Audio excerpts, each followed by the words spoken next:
What's going on, everyone? Welcome back to Real Red Talk. This is your Friday night breaking news show where anything could happen. Shreyas is on the ginger ales and Sam's on the whiskies, I believe. So who knows where this show could go? It could go left, right, centre, up, down, everywhere. We're going to discuss the main focus. I think it's time for Amad to get his flowers, and I think it's time to discuss his future and how he's going to fit into the squad going into this season. We're going to discuss Yoro's. We know obviously Yoro's injured, but the games that he could miss has been kind of put out there, and I think that's very interesting. And also more players returned back for training. We've got Bruno Fernandes, Diallo, and a few others. And we're going to do a preview of the Liverpool game for tomorrow night as well, which is a late kickoff in South Carolina, I believe. South Carolina.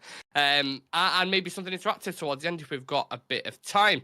Now, lads, Amad Diallo. Let's just. I'm not going to go into the details so far, but Shreyas, just chat to me. Have you been impressed by him this pre-season?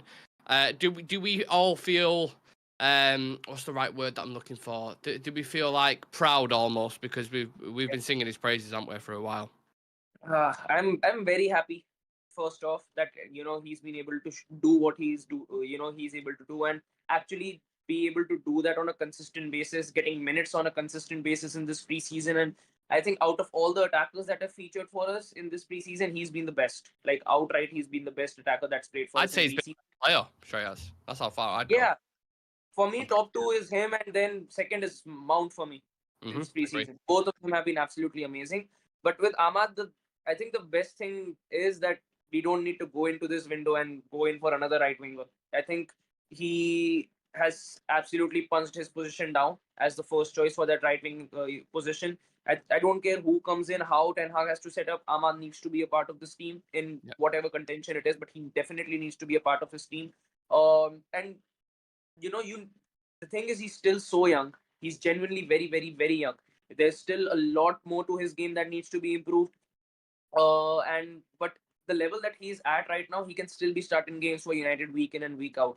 And you never know. Maybe going into this season, we can actually see a dynamic where you've got one direct winger, then you've got one creative playmaker like Ahmad playing on from the right hand side. Maybe in set games when you've got your strikers out, you want to play Bruno false nine. You can shift Ahmad to that number 10 position and then go with two direct wingers who Ahmad and Bruno can actually link into. So there's actually a lot of dynamics that open up when you incorporate Ahmad into this team, and the way he is able to move around in the box, his technical ability on the ball, and his work rate has actually improved quite a bit in this Mm. preseason. Like if you can see the way he's able to work around with the right backs that have been playing alongside him, whether it's Van Bissaka or someone else, he's actually been working quite a bit. Something that I've seen Garnacho do a lot.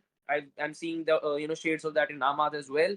And I think overall he seems like the person you would go and say that this is going to be the guy that probably is right now. I would say out of the three players in the attack, he's someone who's absolutely fit and raring to go. Like if going into the season, I for the first 5 games, I would say Ahmad will be the one who might be, who might end up getting most goals because of the way he's playing, and his confidence is at an all-time high. Like ever since he's come to United, I think this is the best time for him to actually make it into the first team and cement his spot. Yeah. He's had a couple of, he had a rocky loan spell at Rangers, didn't he? But then he did really well under Tony Mowbray at Sunderland, showcasing what he's about and what he's shown at Atalanta in kind of the younger years as well. But so far this pre-season, Sam, he's scored goals, assists, good work rate, winning penalties, looks creative, can dribble in and out of players, which is shown towards the back end of last season as well. I know we touched on in the afternoon show, we said what we think the front three or what the team will be at the start, in the first game against Fulham. But what should it be permanently going forward for the next couple of weeks? Because last season it was Højlund, Garnacho, Rashford. They was his favourites, right? So in your mind, in terms of balance and individuals and how it could work, what would you put as your front three and why? For the Liverpool game or for the start of the season? No, just in general, what would be your front three right now for the, let's say the first month of August for the Premier League? There's going to be rotation, no doubt, of course. I would probably go Amad, Xerxes. I would say Rashford, just because I think Surprising. I know people will go, oh, Sancho, Garnacho, and stuff like that. But my reasons are Garnacho's only just come back to training yesterday. So he's how many weeks? 2 weeks, 3 weeks behind everybody else. He's had a break. He's played a lot of football. He went all the way to the final in the Copa America. So he's played a lot of football. and he had a long season. I think him and Diallo were the only guys who did not drop a game, did they? I don't think they got injured the entire season. So he's played a lot of football. So I think he might be a little bit behind players. Rashford's obviously had a full preseason. He's had a break, not played in Euros, and he's looked bright for the most part. I think he's looked decent. We don't know the extent of the injury at the minute, so that could all change. Like if he is proper injured, then you might have to consider Garnacho. But I think he's looked bright. He's not looked at his best. He's not looked at the Rashford that I want to see, but he's looked better than he has. I think Sancho, I think he's still got work to do if he wants to break into this team. I think he has to show a lot more. It's not that he's been poor or he's been terrible, but I think he has to show a lot more going forward. But he'll get there, hopefully. Hopefully he'll keep his head down and do it. Obviously, Højlund's out for 6 weeks, so that rules him out, but I think he looked decent. And Xerxes, I'm excited, man. I'm excited to see what he can do. He obviously went to the Euros, but didn't really play. Had a few minutes here, there, whatever. Looked really good for Bologna. He's not just a goal scorer, but he likes to link. He likes to play balls to the wingers. He can make runs in behind. He's a big fucking unit of a player, so he won't get bullied either. So it'll be interesting to see how he does there. And I think he might have a good interlink play with the likes of like Rashford, who can run in behind him, and then Amad, who wants to play off of him, and they can do one touch. I think that'd be really interesting. I think that's how they would go. Obviously, if Rashford's injured, you're going to have to chuck Garnacho into the fray, aren't you? He's going to have to play because you haven't got another choice there. I think Anthony's time is done at United. I can't see how he gets back into this team. Forget if Amad is playing at the level he's at right now, which I think he deserves his spot. How does he get? He can't get back into this team. And if Ten Hag persists with him this season, there's going to be massive questions asked. I think huge questions asked. So I'm hoping Amad is like, right, he's played well in preseason. I saw the comments from the manager as well saying he's been really impressing me. He's been impressing the coaches. He's deserved all the praise he's getting. So hopefully now that means he starts the sort of first 5 games of the season. That's who I would go. Obviously, injuries and stuff, it can change a lot of things. So we'll see when it gets to like Fulham. That's the one area in it, Shreyas, where you're not like you wouldn't be asked if a player got injured, but you're not too bothered because you know another player can come in there straight away. Like the depth in the wing areas, we're absolutely fine there. I think for the season. Do you remember we were buying Elise? Do you remember? Yeah, that's like, why. I said that consistently. Why are we doing that? Why do we need to sign Elise? We need to sign a fucking midfielder and we need to sign centre backs. Like, why are we focusing on this player? It never made sense to me that. And Amad can do just as a good job there, in my personal opinion. But my main point is, Shreyas, with Sancho and Anthony now, is there a huge case of maybe their value kind of plummeting even more because they're not going to get enough game time, are they? Unless someone picks up a big injury. I think it's better Anthony doesn't play. Because if he plays, his value will go down even more. I think it's best he doesn't play. So with Anthony, it's a completely different scenario. With Sancho, I would say it's a bit different because once again, this is a player, we know what the kind of talent he possesses. We all know that, maybe in a best case scenario, Sancho could actually, force his way into the team because Rashford is still out. And like Sam mentioned, Garnacho is still quite, still a couple of weeks behind at the best. Because he's just come in, I think yesterday, and it's going to take him some time to catch up to speed. So that does open up an option for Sancho to actually, get some game time because there's actually no one else right now who can, naturally play as a as a left winger in the, in those scenarios. And Rashford isn't there. Garnacho would take some time. So if Sancho does come in, and if Sancho is able to impress, maybe he can make a case for himself to actually be used in set games. And once again. That's the opportunity. Yeah, he wants to play on the left. This is your opportunity now to take this spot. His favored position is the left side. So if he performs now, it creates a good competition as well because Garnacho is still really young.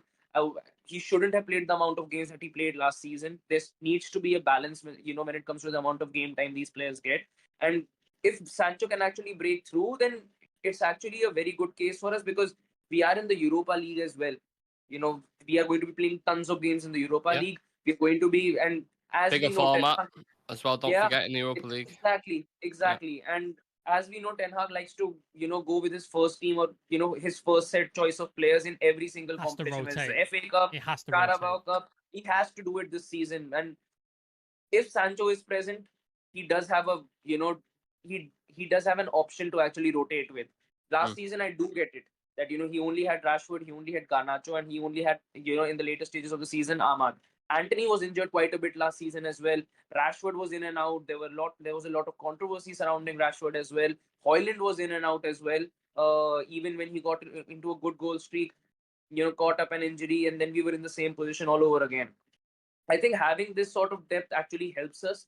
And maybe if, Sancho and Ten Hag can actually coexist well, they can get on the same page, and we actually see it happening on the pitch as well.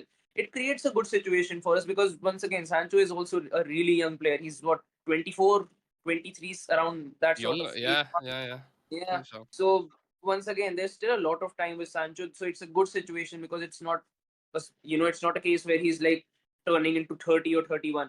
So, I think we do need depth, and this sort of depth is actually needed because last season there was so many games where we had 3 or 4 goalkeepers on the bench, we had 2 or 3 centre backs on the bench, we just had Anthony and Eriksen at one point to actually bring off senior players to bring off from the bench. So we need depth, and having players like him, having players like even I would say Mount, they do give you an alternative to actually shift with in mid games as well, rather than just having to rely on McTominay in the dying stages of the game. Bring him in on and just wanting him to crash into the box and going for goal. Yeah. I'm glad you mentioned like rotation and age there, because that's something that I wanted to ask Sam about as well. You look at it, Xerxes 23, Mount 24, Garnacho 19, Rashford still, what is he, 26, 27? 26. Yeah. Amad 21, Anthony 21, despite, whatever you want to say, Hoyland 21. Like, so is Yoro's this now the 18. coaches? I know, I mean, like specifically speaking about the front line. Do you think this is the coach's job now to extract the absolute best out of these players? Yeah, like you've got options now. Like this is it now. We've got options. Obviously we've suffered a couple of injuries in Hoyland and Rashford. But you've got options now. Like you said, Mount is back. Fingers crossed, touch wood, he doesn't suffer another injury, because I think that would just be catastrophic for his career at this point. I think you've got Hoyland, who's only 6 weeks out. Does worry me now. That's 2 seasons in a row. Right at the beginning of the season, he's got injured. Slightly worrying. Imagine if we didn't have Xerxes. Exactly. You know That's I mean? why, like, getting a striker. Everybody's like, no, don't striker. It's like, we do, because this is why. This is exactly why. Because I don't want to see Rashford playing a 9 ever again. Like, it's just not. It's terrible. So Xerxes is going to be really interesting to see what he can do.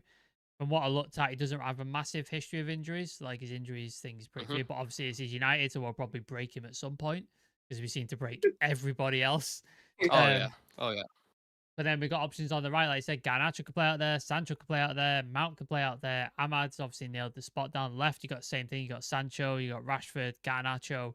You got people, you got options there. You got the false nines as well. So Bruno could play in false 9. Amad could play there. Sancho potentially. You got Xerxes.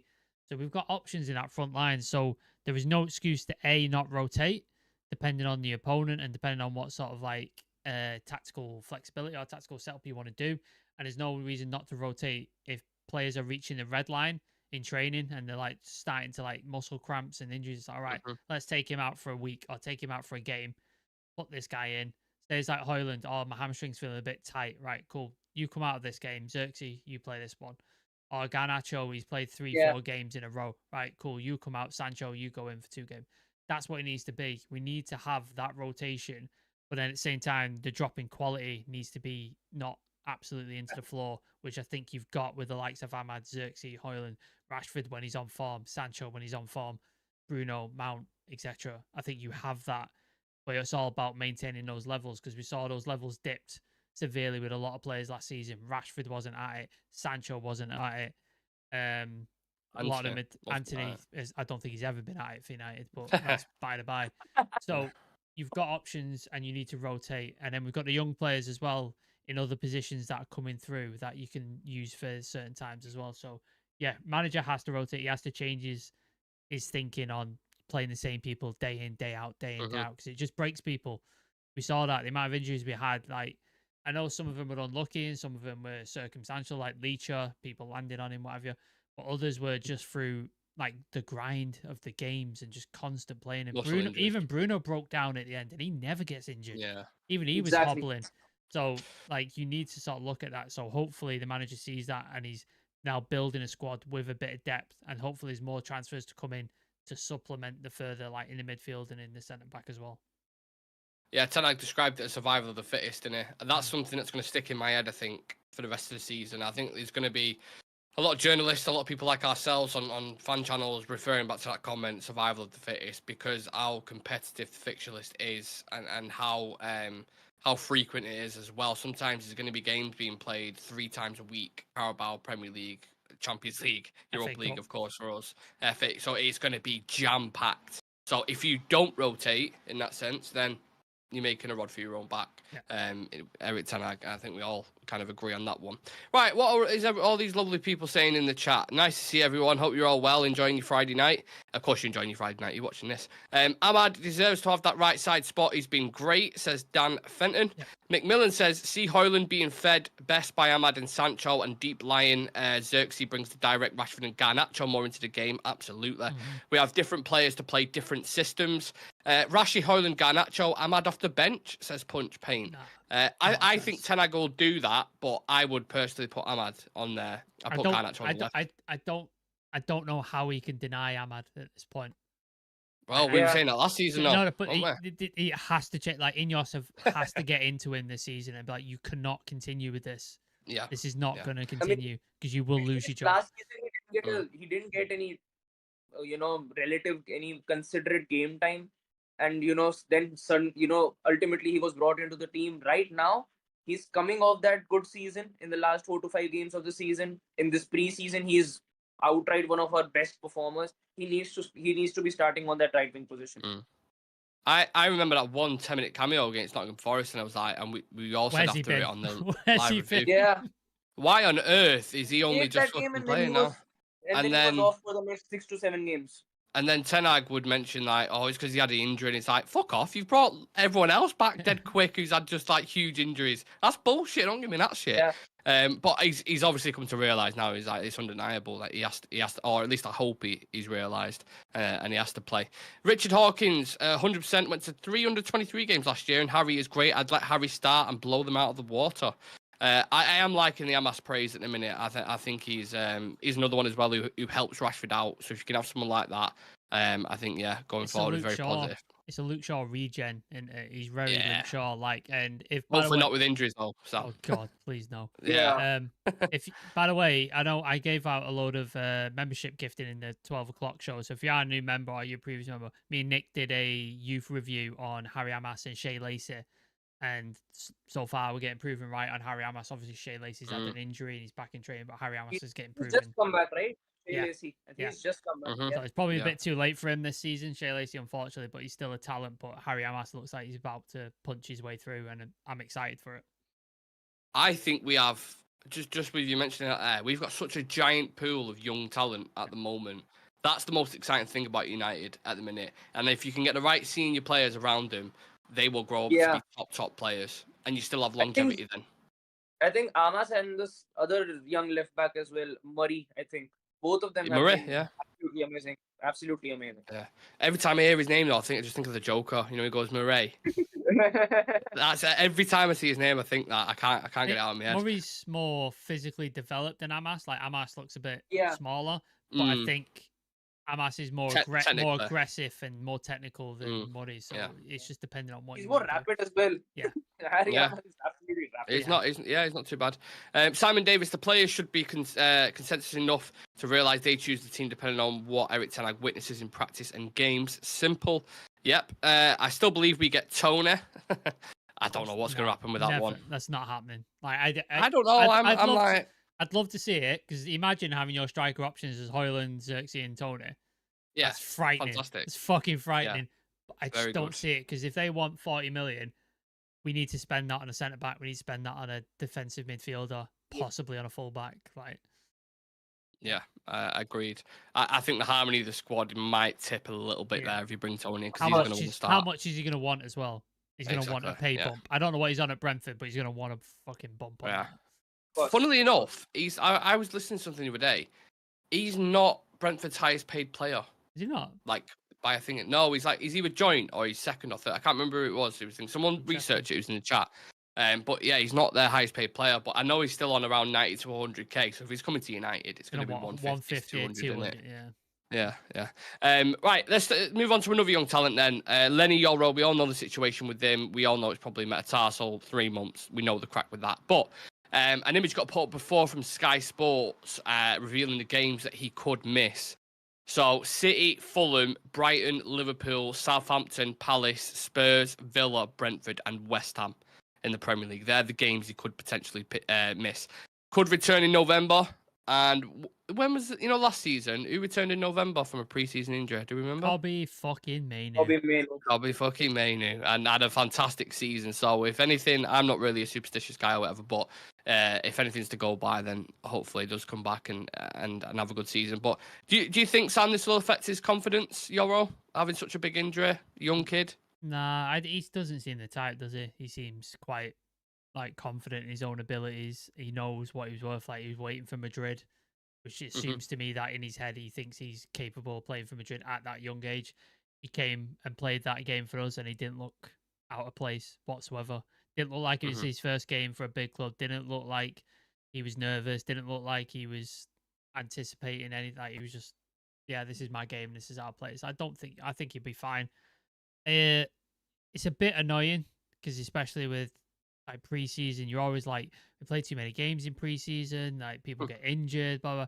But at the same time, it's you need players to have fitness, you need players to have minutes. You can't just start the game against City with no minutes in your legs and then go, oh, why do you look like shit? It's because they've not played a game for fucking 2 months. He's a new signing as well, so you spend 50 million. Fans want to see him in it, and you need to integrate with the squad, chemistry, work with a goalkeeper and the back line and stuff. So it's a bit annoying, but 3 months is a long time. But like we said, if we can get in another centre back, like the likes of De Ligt, which may be happening, I think we'll be all right. Be able to sort of get our way through it. But yeah, it's annoying. But I like the kid. The very small sample I've seen of him, I like him a lot. I think he's going to be a great player. Obviously, unfortunately, injuries happen, and it always seems to happen to us, which is annoying as fuck. All that fucking shit that came out with I can't remember who the journalist was who put it out there. It was yeah, this is why PSG, Madrid, and Liverpool didn't go for it. They wanted him. Liverpool wanted him, and then they went, "Oh no, he's going to Madrid, so we're just not going to bother." You're talking poo, mate. Do you know what annoys me as well? Every time they talk about him, what's the first sentence they put? £59 million signing, Leny Yoro. It's just how's that relevant? How's that relevant to an injury? And then the currency. We always say this, the currency is like fucking rupees or something. 10 you bought him for 10 billion rupees. You're fucking shut up, you dickhead. It's 50 million quid and it's got add-ons. It's simple as that. Absolute nonsense.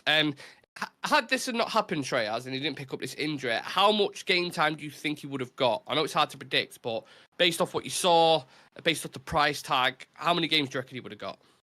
I think 30 games, 25 to 30 games this season, at least he would have easily gotten, because once again, the games that he ended up featuring in for us in preseason, I think he looked very calm and composed on the ball.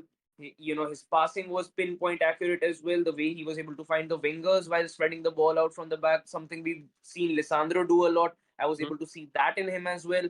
And for an 18-year-old, the kind of ability that he possesses, and once again, his physical stature and the way he's able to dominate the box as well.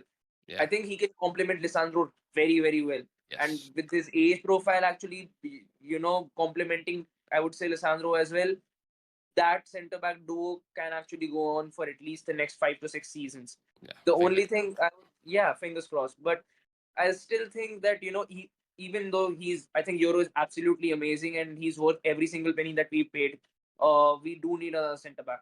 We genuinely do need another centre-back in, because we can't be in a position, and seeing the way we've been playing in pre-season, it's very high pressing, very high energy, very high line. Can't go into the season with Maguire, Lindelof and Evans. We can't be playing that line with Maguire, Lindelof and Evans. So we're going to watch the season, mate, if that happens. I'm not even going to bother. I'm going to the Fulham game. If that's if it's Evans and Maguire in centre back, I'm turning around. I'm turning around and going back out. Maguire had a relatively decent season. Evans had a fantastic season as well last year, but they can't play in this sort of a setup where you've got your fullbacks absolutely pushed up. You've got just one, midfielder actually, maintaining the line, and then you've got 2 centre backs who need to track the runners or watch on for the ball in behind. And then even if we're playing the likes of Fulham, they've got speedy wingers who can actually cause you trouble. So I think we do, whether it's De Ligt whether it's someone else, we do need another centre back in this lineup. I'm just thinking about that announcer at Old Trafford. You know, he does like the full Yeah, lineup yeah. and he goes, at the back, Victor Lindelof, and everyone's just gonna be like, "What?" You know, usually you get a cheer, and everyone's just gonna be like, "Oh no, You'll just- please." I mean, just- I remember. you'll I just- think we. You'll feel I all think the we had a air game be last- sucked out of the room in Old Trafford. Just, Yeah, Yeah, Oh god. silence. I think we had a game last year where Lindelof was playing fullback. We had Evans and Maguire as the centre back partnership, and in left back we were playing Diallo. Mate, you can go through some of the starting 11s last season, honestly, and you look at who's Amrabat at left Amrabat back. at left back, yeah, Lindelof at left back as Casemiro well, at centre back. centre back, yeah. And you Who- look what at was the thinking, game- oh what- god, Was it the City game where Bruno ended up at centre back and Anthony was playing full back? Liverpool. Liverpool. Liverpool. For fuck's Yeah. sake, man! What are we doing? Ericsson and Bruno were the deepest players at one point. Yeah. as What are we the doing? two And centre Maguire was backs. playing up top. Maguire was playing Yeah. top. Oh my god, I remember actually in was it the Real Sociedad in the game. Europa Yeah. League? Sociedad game. Maguire up top, wasn't it? Ronaldo, Just Ronaldo knocking a and ball Maguire up to playing the as fucking two thing. strikers. Yeah. Oh my god, Jesus Christ! I'm praying not this season, please. Yeah, none of that. But we do. The positive news is from new players to new arrivals. We do have players coming back who we're definitely going to need and are definitely going to be integral in the team and should be available because he was available all last season. Diego Dalot, Bruno Fernandes, Garnacho have all returned. So's Bayern Deer as well, but it was like he never left anyway. So to be honest with Bayern Deer, Did anybody notice when he walked in? Did everybody No. like, who's he? Like, everyone's Is like he? Bruno, Yeah. Bruno, and like, Who's hiya he? boys, and they're like, I don't even know who he Yeah. is.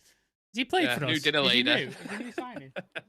yeah, I feel sorry fucking for him crazy. because even when fucking do. Onana went to African Cup of Nations, he came back to play. He's just like, Yeah. for fuck's sake, man! He played one game, didn't he? Was Yeah. it Newport? Yeah. Where he played. And he Yeah, conceded 2 goals. and that's it. That's it. Do you want to sign for United? You get one cup game against Newport. That's That's it. That. They just put him in contract. What the fuck's this about? But on Diallo and Bruno, Shreyas, obviously key players. How fresh are they going to be? That's one question because they've had a very long season plus the Euros.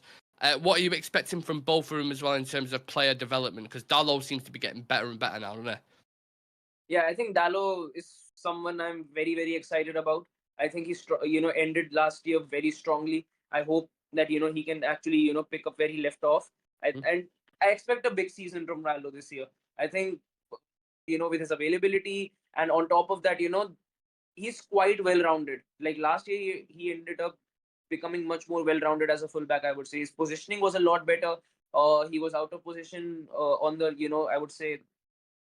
One of the things that Diallo gets criticized a lot for is he's not able to mark his man on the back post. Yes. Even in that aspect, his positioning became a lot better. Attacking wise, there's never been a question on Diallo. He's one of our best fullbacks when it comes to moving the ball forward. His crossing, And he's got a shot on him. yeah, He's got a fucking shot on him. Yeah. and his crossing actually became a lot better as well. So I think Diallo can progress a lot this year as well. I think Diallo is just 24 or 25.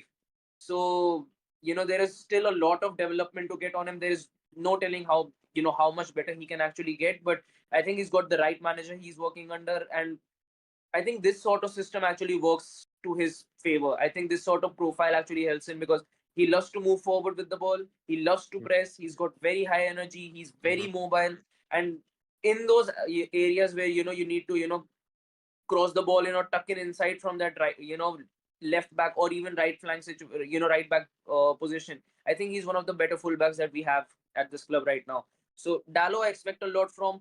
Bruno I expect a lot from as well again because I think his consistency at times gets very underrated. He's been playing in very, very shit United teams and he's still been pulling up with 10 plus goals and 10 plus assists year in and year out in this United shirt. No, under Oli, under Ragnick, under Ten Hag as well. I think he's been one of the players who's been coming up with the stats every single year, and he's very integral to the way we play because I think there is only one player in Mount who comes close when it comes to covering distance on the pitch and actually working out, pulling. And balls won in the final third as well, pressing wise. Only Mount comes close to him, and there's absolutely no one who can do that job for us. And at the same time, being able to turn up in the big moments, be able to be the creative outlet as well for us. I just think that if he can tune himself out with Højlund, if he can tune himself, I think Xerxes is actually a much better striker for him to work with because Xerxes, is a sort of profile a bit similar to Martial's. And Mhm. I still remember that season when Bruno just came in Yes. and Martial had that season as well. So I expect a lot from Bruno. I hope he can find that tuning and that sync with Hoyland as well, because out of all the midfielders that we have right now, and I think perhaps in this entire team, I think Bruno is the best player we've got at the club right now. Yeah. Oh, he's the captain as well, isn't it? So Yeah. it's interesting, Sam, because Shreyas mentions there about he's always been in shit teams, really. He's never had a full kind of chemistry, everyone fit, top team around it. Very rare. Anyway, it's always been fucking this guy here and plasters on certain things. But he's someone who we haven't really spoken about. We spoke about Rasmus and how good he could be under Ruud van Nistelrooy, all the new signings, preseason, blah, blah, blah. But Bruno is our best player. There's no two ways about it. He is our best player. And having him there now with the new structure that's in place, the new players around him, he could have a better season, right? Yeah, the Bruno is, for lack of a better term, talisman, isn't he? At United, he's the Yes. one that dictates. If Bruno's having a great game, we normally win and we normally are playing well. If he's having a bad game, normally a lot of shit is going wrong. So Yeah. he's kind of integral to the way we play. And I think not only does he deserves, like, for the amount of shit he's, like you said, he's had to put up with, the amount of managers he's gone through, the amount of crap he's had to put up with, he deserves to lift a major trophy with us. Like he does. I want to see that before he goes. I would like to see him lift the Champions League or lift the Premier League with us, because he deserves it, man. He's so disrespected by so many people because they don't like who he is as a personality. Like, we have a go at his petulance and he's throwing his arms up, and it annoys us. Right, it does. It gets on our tits. But at the end of the day, he's the only person who compares to him in terms of chance creation, in terms of passing ability, in terms of goal contributions, is Kevin De Bruyne, and everybody absolutely lauds him as the god of football and the best midfielder in the Premier League. And Bruno matches him stat for stat in every single metric. But because people don't like Bruno and he plays for United and he's a bit petulant and he's not quiet, unassuming like Kevin De Bruyne is, people hate him and disrespect him and tell him he's a shit player. He gives the ball away too many times. He's a number 10. That's his whole fucking job. Yeah. He's playing those line-breaking passes, those risky passes that 50-50, 70-30 may not come off. But if they do come off, it creates a massive chance for a striker or for a forward and stuff like that. And it's not his fault that our strikers have been misfiring and not being able to score goals. Yeah. When he's playing the ball to Anthony, and what's he going to do? Take a touch, cut in, and then the chance is gone. What's he going to do? Put it into Rashford, who delays and delays and delays, and then blasts a shot at the defender and gets blocked. You know what I mean? He's pass it to Weghorst. Yeah. He just doesn't convert it. I love Weghorst. Very close to my heart, but fucking hell, as a striker, terrible. Absolutely terrible. But this is what I mean. So he deserves to work. Like, imagine if Bruno goes into City's team. Can you imagine the amount of praise he gets, the amount of stuff he gets? Like, he's the best player in the world. He's a fantastic. He does. He plays for Real Madrid. Same thing. He'll be up there with Toni Kroos, with Modric, with those kind of players. He'd be leveled with those because that's how good he is. But he's just so disrespected to United, and he's so important. And I hope now we're upgrading the team, the squad depth. And in fact, please rotate the fucker. Please rest him. Please just. You've got Mount there who's looked good. Yeah, he's got to put Mount there. Put Amad can play there. Like, people can play there. Just fucking please rest the guy because the guy is looked knackered. And he was playing with a broken hand for us at one point. He had a boot on his foot and he was still playing. And this club matters to him, man. You saw when we lost the FA Cup final the year before, there was a picture of him on the stairs and he's in tears. He's fucking crying. But did you see the interview? The one thing I loved was the interview after the recent FA Cup final we won. And the guy who does the interviews on MUTV, he said, I don't think you realise, Bruno, how much you're appreciated by the fans and everything you do for the players. And he's got a tear in his eye and you're like, oh, fucking hell, man. That's what you want. If you go to Old Trafford, and I hope, Shreyas, one day you get to go very soon. Yeah. And anytime Bruno touches the ball, he goes to take a corner or something, what does the Old Trafford crowd do, Nick? Bruno. Every time. Every fucking time, man. Love him. The dude is adored at United, and I hope he gets rewarded at some point, and I hope the team puts something together, because he has won trophies with us, which is great, and it's fantastic to see him lift the FA Cup. Yeah. But we need to get something major for him. And I like the guy so much. He's probably, After Ander Herrera is probably my favourite post-Fergie signing. He's up there, isn't it? He's fucking Definitely. phenomenal. I love Him and I love Leacher him. for me, like what they give Leacher will become emotional one. connection. Once Leacher's Yeah. been here for years, he'll be up there as well. They'll be my top Yeah. 3. But Bruno is far and beyond, like, so disrespected, man. So fucking disrespected. Yeah. I think one underrated quality with Bruno is thinking on the pitch. I think Ten Hag always references that. Like, because he's the captain, he is the coach on the pitch, and he's telling people when to drop, and he's telling people, right, make that run in behind, because he's noticing certain things. Like, his tactical intelligence on the pitch is something that never gets spoken about, as well as his other qualities, and his work rate off the ball, by the way, which he's putting in like 11, 12K a game minimum, bare minimum. So, yeah, very excited to see Bruno Fernandes back in the team, and I'm sure everyone else in the chat is as well. Should we discuss the Liverpool game? Yeah. What do you reckon? Yeah? Yeah. Right, let's get into it. So, tomorrow night, 12:30, I think, or 1:45, maybe the kickoff in South Carolina. We play our final preseason game against Liverpool. We've obviously got the Community Shield looming as well against Man City. So this will be Ten Hag's last chance to watch all of his players in action before he makes or picks the team at Wembley for that game. Liverpool so far, lads, pretty decent so far in pre-season. I think they beat Real Betis, they beat Arsenal, and they've been very bright under Arne Slot. He's tried a couple of different formations, 4-2-2s, 4-3-3s, fluid football. What are you expecting from Liverpool this season, Shreyas? What I expect or what I want? Well, both if you want. Tell me both. Go for Relegation it. is what I want. Relegation is what I want. I want Arne Slot to be sacked in the middle of the season and completely, their season gets completely derailed. Yeah. On deadline, they lose Van Dijk, Trent, and Salah and everyone. That's what I want. What I expect though is I still don't see. Personally, I don't see them making top 4 this season. Wow. I don't think that, because I've seen Arne Slot play before, with his Feyenoord side before. I don't think that he's got the right striker with the type of setup that he plays. I don't think Nunez is the striker that can get the best out of this team. I think they will finish 6th or 5th at max. I don't see them going in with. I don't see them competing against Arsenal this season. I don't see them compete against City either. So those two teams are absolutely out. I don't think that Liverpool has signed anyone major in this transfer window as well. I'm not seeing anyone coming in the door for Liverpool. I think United do seem in a much. If we are able to sign Ugarte and De Ligt, we are in a much better situation than they are. Yeah, I do think that, because once again they're playing multiple competitions again. Liverpool, they're going to be in the Champions League. They're going to be in the Prem as well. They're going to be going for it all. And in that attacking line, the only, I would say, clinical threat that I see is still Mo Salah. That's the only clinical threat I see. Whatever people say about Nunez, he's very, very wasteful. He's genuinely very, very wasteful, and that left wing position keeps chopping in and out with Diaz or Gakpo. They've still not got a out and out left winger in that team. They've got good strengths. They've genuinely got good backups as well, but I just don't see them going into it with absolute force this season. I think Arsenal and City have a better chance. I would even say Newcastle actually might turn up as well. The way they ended last season, they ended up on quite a high. They got very decent players, and if they don't get injuries, then no. I don't think Newcastle are in Europe this year, and I don't think that. I think we Conference League. I don't think so. I think Chelsea. I don't think so, because we won. Yeah.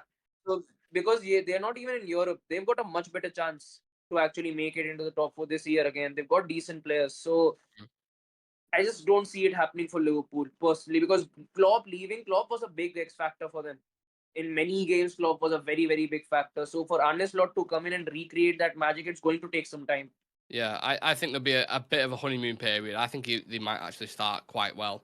And then if you get a couple of injuries and a few local players getting happy, I think that's when you'll start seeing storm. I think it would be a bit like how Ange started. When he came in Spurs, they had that period of 10 to 12 games. The moment they had a Maddison out, that's when their season got completely derailed. It's an interesting one. It's always fiery and it's always needle between the two teams, Sam. We've seen that. And as much as I would love to discuss the game coming up tomorrow, I can't talk about United and Liverpool without talking about that FA Cup quarter-final last year. And Mainoo's goal as well, by the way, in the 2-2 draw, because that was the most recent time that we played. Amad's goal as well. Just let's recap on that a little bit. How amazing! I could be here for an hour, mate. I'll discuss that happily. How amazing was that game, man? Like like that was game of the season, wasn't it? I think that or the final against City. That's the two. Oh, But yeah. If you had to pick one, because I was at the Liverpool one, I'll Yeah. have to go with the Liverpool because I was there physically for it. I think that game will go down as one of the best FA Cup games ever. Years, And that's versus decades. Liverpool.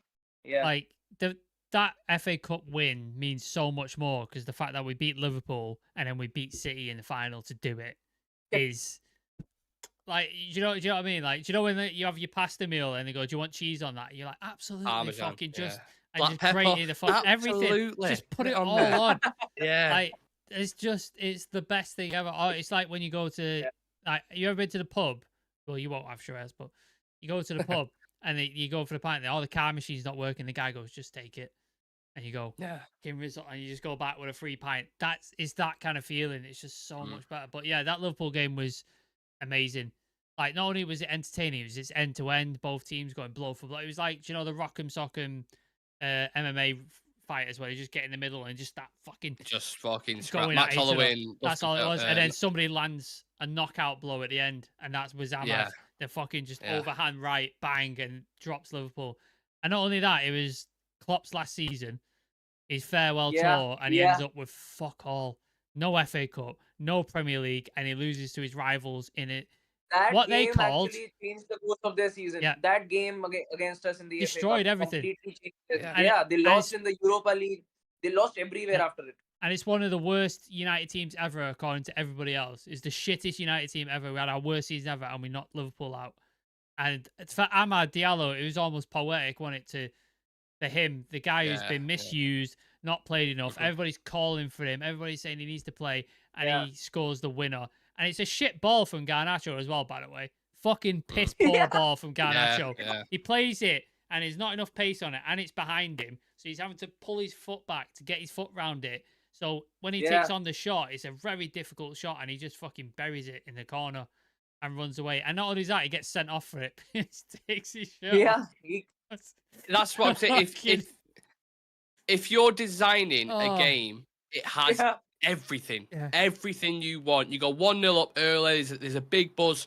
Liverpool come back, they score 2 goals. You're like, oh, it's not going to happen. I don't know. We missed a massive chance. Anthony scores on his right foot, and everyone's like, oh my God. Not scored. Anthony on his right foot, and everyone's like, right, something's going on here if he's scoring with his right foot. Go through. The spin as well. Doing the spin.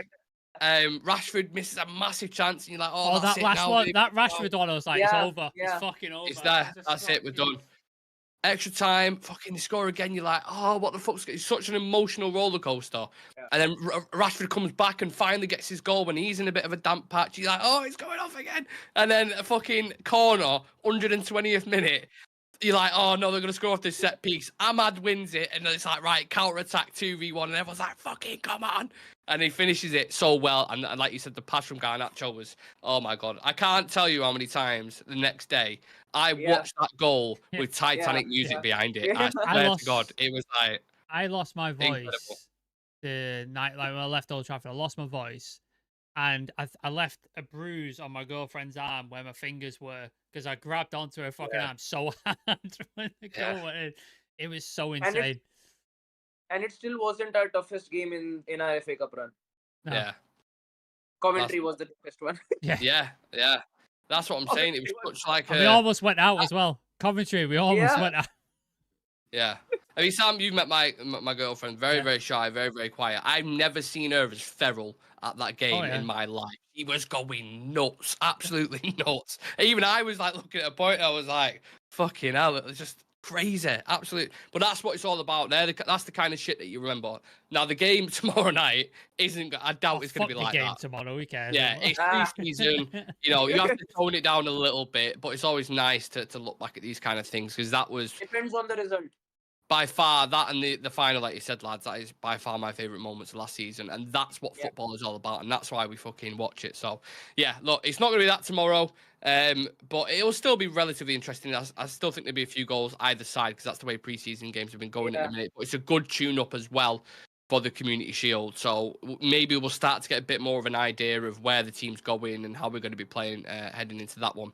Right, well, I'm gonna read the last few comments before we go. If there's any questions for Shreyas or Sam, Friday fire as him in. well. So ask me what my favorite whiskey is. Ask about music, whatever you want. Yeah. We'll, Go for it. If anyone's wrestling fans as well, you've obviously got thingy tomorrow. SummerSlam. Remind me, lad. SummerSlam, yeah. Maybe the I'm calling return it of now. the GOAT. I was gonna say Roman Reigns is returning tomorrow. Yeah. I I'm hope calling so. it. I'm calling I hope it. so. Because it's gone shit since he's fucking gone. It's gone absolutely shit. Right, let's read some comments out. Don't completely get Bruno slandering, but to some point I do. I think that's to do with petulance, all that we already touched on, to be fair. He wears his heart on his sleeve. That's coming from a City fan as well. 100%. Matter and Bruno, my favourite post-Fergie signings. Matter's a great shout, yeah. You know what? Matt is so annoying because we just played him out of position. We never played him in where he won Chelsea Player of the Season 2 years in a row. Yeah. And then we played him on the wing. Why? What the fuck? Why? Yeah. I don't understand it. It's so bizarre. It was a one game, I don't know if you remember it, lads, where it was a ball, someone booted it dead high up in the air and it Velcro just stuck to his foot. It was like 100 meters up in the air or something ridiculous. And he just stopped it, killed it dead. Technical. Also, brilliant. One of the nicest I met one Matter when he was playing for us when I worked retail. One of the nicest guys you'll ever meet. Super friendly, super accommodating. And when I asked him for the photo, he was like, "Absolutely, mate, of course." Yeah. It wasn't like, "Oh, for fuck's sake!" Like he was a gent, absolute gent. Yeah. Stephanie Griffith in the chat saying United need to slot away our chances versus Liverpool, beating Liverpool. Yes, well done, Steph. We'll take that. Pre-season means nothing, but is essential for sharpness within the team. Community Shield, I'll go 3-1 City. Haaland first goal. I think that's going to be a bit of a struggle, that City game. I do. But City have also lost a couple in pre-season as well, I believe. Alvarez might be going as well. Might be going. Yeah.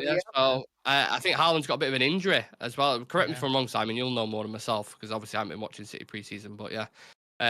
Richard saying 1996, we're going to extra time. United, here's a corner. Cantona. Yeah, I was 1 then, Richard, by the way. So I was 8. Yeah, I remember it. But not. Yeah. Chivy was in his 30s at that point. Yeah. Best mates with Shakespeare in Victoria. Giggs, McMillan saying Giggs goal in 99 in the FA Cup replay versus Arsenal with 10 men on the field, hairy gorilla chest, and Scholes also wanted to take his shirt off. That'd be the greatest FA Cup moment. Insane. I remember that. I do remember that. Yeah. The white United kit with a red stripe that they've took with the new third kit. They've took inspiration from that one. I'm getting that. Stripe, that's the one kit I'm getting. I'm not getting the other two, but I'm getting that one definitely. I'm getting Amads on the back. Even if I was on the edge of my seat, it was a quality contest. That's what it's all about. Red, blue, scouts. It doesn't matter. Love that. Giggs made me fall in love with Liverpool. He and Roberto Baggio. I was never, obviously not old enough to appreciate Baggio, but everyone who speaks about him, just absolute icon. Quality player, like really. I know he's a bit for your lad's time, but yeah, absolutely fine. Italy used to have some absolutely phenomenal players back in the day. Oh, like, unbelievable. Like 90s for football, Italy was just insane. Absolutely insane. Yeah. All icon. They all look the part as well. You look at, I remember Rio's story on Maldini, and he was I can't remember where he was in a hotel or something. He said Maldini was getting out of the pool and he was like scraping his head, and he's like, the guy just looks like a fucking boss as well, and plays like a boss. Richard saying, Sam, you feeling better? There's a question for you. There's stuff going on personally, which I won't get into, but things are looking up, things are happening today and stuff. But once everything's all right, I'll go into it. But yeah, thank you for asking, Richard. I appreciate it. Richard, the legend. Dan Fenton, I'll throw this one to you, Shreyas. Where do you think we're going to finish this season? We'll wait for the big season preview for this. Good answer. He knows. Good answer. He knows. He knows. He knows. Yeah, he knows. That is coming soon. That'll be next week. That at some point we'll make a decision on it. Stretford Gamer TV. 20 times Man United. 20 times I say. 20 times Man United playing football the Busby way. Yes. Love it. I loved Baggio as a player, even though he never played for us. Steph saying Zola was a special player, always tormented United at Old Trafford. Very good player. What was Mazraoui and Delitbid? Anybody know? Nothing's been released on that as far as I'm aware. I haven't seen anything on that at all. I'm refreshing Twitter and I've had a look and I can't. Nothing's in there, and it wasn't in the Athletic article that David Ornstein posted. So I don't know. Yeah, not seeing anything myself personally. We're probably guessing around 50 to 60. for both, considering the bids that United put in initially for De Ligt. So Yeah. maybe that's why they rejected it. We're all sat here saying, why have they done that? Imagine it comes out, they've offered like 45 for 10 both. million Like, each. oh, It's 10 right, million that's each why they for rejected it, yeah. Oh, that makes sense. I'd reject that myself, fucking hell. So, yeah, if anything breaks on that, we'll go live, as you guys know already. We shall leave it at that. I'm going to be live tomorrow at 12 o'clock. I'm not going to be live at the night, so we'll put the members video that we put up today out for the public if anyone wants to check that out, because I'm going to be out tomorrow. But yeah, I'll be live at 12 o'clock to discuss all the latest updates on United. As always, yeah, plans for the weekend, lads, before we go? Mine is very boring, as you know, Nick. You know where I am, so I don't even know why I asked, to be honest. I won't say that. Well, yeah. Is Shreyas going to get... Shreyas, are you getting on the ginger ale? Are you enjoying yourself? Yeah. And will you be watching United? Because it'd be like 5 in the morning in India. Yeah, what time is it in India for it? We are 5 a.m. in the morning on Sunday. Okay. You getting up for it? I'll watch the game. Okay. Oh, of course. It's Liverpool. Yes. So I'll watch the game. But yes, apart from that, I'll just be staying in. Next week, I'll be flying out. So just going to be taking as much rest as I can before it. Yeah, Shreyas is taking his team on pre-season tour, for anyone who doesn't know, around the Greek islands to put them through the paces. So we'll also keep you updated on that as well. Thank you to everyone who's always tuning in, always being lovely and nice despite whatever team you support as well. Really appreciate every single one of you. Please do subscribe to the channel if you're new and you're watching this and you're like, oh, hold on a minute, who are these guys? What's this community? What's this show? Real Red Talk. Hit that subscribe button, smash a like in the video. And me, Sam and Shreyas, we'll see you guys in the next one. Peace. Follow all the socials. Instagram, TikTok, Twitter, all the good stuff. See you in a bit. See ya.